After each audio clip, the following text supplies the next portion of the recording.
Someone really tried to control you and they couldn't. You're out of their control. I just got out of their jurisdiction. Like they tried something, like wanted to make you feel stupid, wanted to threaten you with legal action or something like it. They might have made threats like, I'm going to sue you when there's nothing to sue for. You know who it is if it's for you. And they might not have said anything legal, but they tried to control you, holding back, not being fully open with you. Because if they were, they'd know it was completely out of their control. That's what people do. They don't tell you the whole story. A lot this person hasn't told you. That's why they threatened. And it might be someone you were like friendly with. Like you thought you were friends and suddenly they're making these threats. Desperation. Wanting you to do something, wanting you to submit. Unfiltered truth. The truth is going to come out if you even care about it. You know who it is if it's for you. Smoke and mirrors, deception. Don't be fooled by appearances. You called them out too. Like they really felt threatened. Okay, that's what I'm getting. They felt threatened because you saw through them. You saw their real motives. They don't have to tell you the unfiltered truth. They might try, but you're just going to be like, I already know. You're very intuitive. Shocking discovery. What's really funny. Sorry, something fell on the floor too. Two-faced. Okay. To them, they think it's going to be like this big bomb, shocking discovery, but you already know. Even on a subconscious level, you know, like on an intuitive level. Something told you. Pay attention to those little quiet voices that come, those little quiet thoughts that just sort of sneak in when you're around the person. Like the first thing you think about. Because people will completely deny it. I've had it happen so many times. And then call them out on it, like ask them, because I'm very blunt. A lot of us, neurodivergent, autism or something, very blunt and don't have time to waste on going back and forth with all this crap. Well, they're not going to tell you the truth. In fact, that's going to make it more defensive. And that could be why they threatened you with something. When it's like, aren't we friends? I thought you were my friend. And now all of a sudden you're like trying to subpoena me for something or whatever. It's crazy. This is someone you need to not be friends with anymore, obviously. Don't overthink it. The person also knows how to get your sympathy, might be trying to make you feel sorry for them. Might be trying to get money out of you. Red flag, okay? Red flag. Pretending to be fine. Wow, let me keep going. I just feel like it's this crazy world we live in, you know? People get desperate. And they don't realize if they would spend less time trying to control people and more time on themselves, they wouldn't have to control anything. Take care of yourself first. Double-crossed. You may feel betrayal or being double-crossed. Yeah, there was definite double-crossing. Like, this is really a slap in the face. Like, you're friends with someone and suddenly they, just out of left field, threaten you with something weird. Don't overthink it. Don't overthink it. This person's got just crazy reasons. They don't see other people as human. Some people, I feel like they see other people just as dolls they can put on a shelf. Like, you're not doing the thing I want you to do, then I'm just going to get violent with you and make you do it or whatever. I mean, very childish. Very childish. Honestly, it reminds me of stuff from my childhood that maybe I even did, but that's how I know it's childish. You outgrow this stuff. As you learn, as you just get older, as your brain matures and develops, you know? You're like, wait a minute, why? Why did I try to do that? But this person hasn't gotten that memo. They really are going through life thinking that they can manipulate people. They're also very violent. You may have seen this tendency in them. Tendency toward violence, anger, explosive emotional displays. If someone does that, pay attention. Look, I wish I had learned this, but some of us who grow up with families who are like that, no emotional regulation. We tolerate that more than we should. I'm not saying you need to completely give up on the person. I just mean you keep them at arm's length. They become more of an acquaintance than a friend.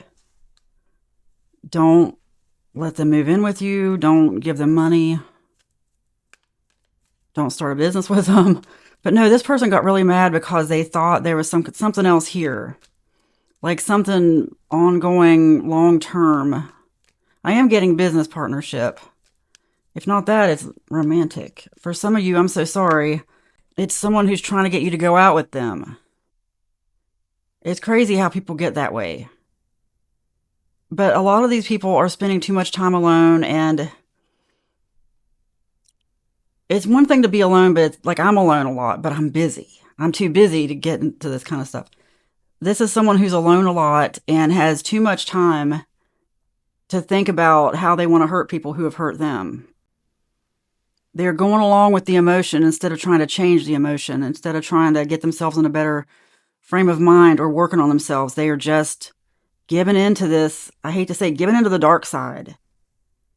Because how can you go through life manipulating someone like that as an adult? As an adult. Overthinking. See, that's what I mean. That's exactly what they're doing, overthinking everything. And that, I believe, honestly, that's a natural human tendency, especially when you're alone. You have to learn how to handle those thoughts when they come at you, trauma, whatever. Because what's going on is they're thinking of stuff like, even from childhood, they're taking it all out on you or on other people. You're not the only one. But when this happens, they're just taking out all like the wrath they have inside them, the rage inside them on one person or another person and people around them, if they have anyone. Let's say they're not really around anyone, but if they do talk to their friends, that's all they hear about is this rage going on. This is someone who's always angry. Well, I shouldn't say always. They have their times when they're not. That's how they get friends in the first place. But they also bond over anger. They bond over rage bait. They just love to be angry. People don't realize they're getting their dopamine from that. And you can look that up. Dopamine and anger addiction go hand in hand. Doubt surface. Their trust in you starting to waver. It already did. That's what happened. They started to have some doubt in you and suddenly got angry because they couldn't control. Oh gosh, someone having a negative influence, bad influence, protective shell, inner circle, shared experiences, attachment issues, silent understanding. This person needs to have a silent understanding about themselves. This is a massive underlying mental health issue. Uncontrolled anger. Really, it's anger addiction. Protective shell. You see, people still feel sorry for them.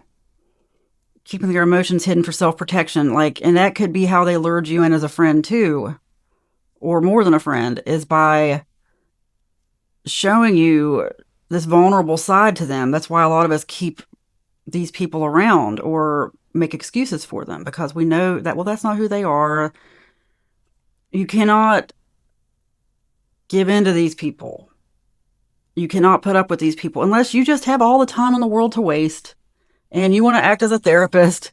But if you don't have time for it, you just got to let this person go, because they're massively trying to take your time. And that's the whole thing.